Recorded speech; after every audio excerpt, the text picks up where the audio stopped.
In today's video, I'm going to teach you how to create a shared calendar on Outlook. 5 minutes, by the end you'll have a clean calendar your team can see, and if you choose edit, so scheduling becomes simple and transparent.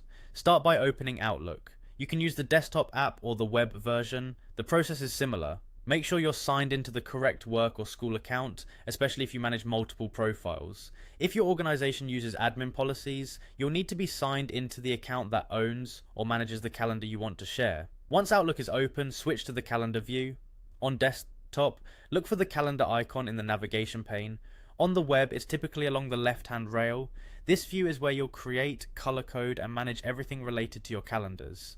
Next, find the option to open or add a calendar. Depending on your version, this may appear as Open Calendar or Add Calendar near the top toolbar or sidebar. This is the gateway to creating new calendars, importing existing ones, or subscribing to shared calendars. Choose the option to create a new blank calendar. This ensures you start fresh rather than importing holidays or other templates. A blank calendar is perfect for team availability, project timelines, on-call rotations, or shared resource booking. Give your calendar a clear, descriptive name. Think about a naming convention your team will recognize immediately, like Team Marketing Calendar or Project Alpha Scheduling. If your version allows it here, pick a color that stands out from your personal calendar to reduce confusion at a glance. Confirm by selecting OK or Save. Your new calendar will appear under your list of calendars, often in a section like My Calendars or Other Calendars.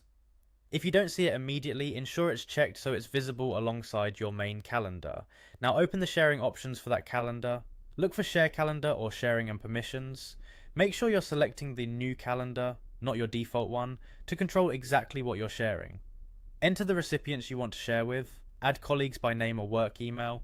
Here, set the appropriate permission level, view only, view all event details, or can edit. Grant edit access only to people who truly need to add or change events. Finally, send the share invitation.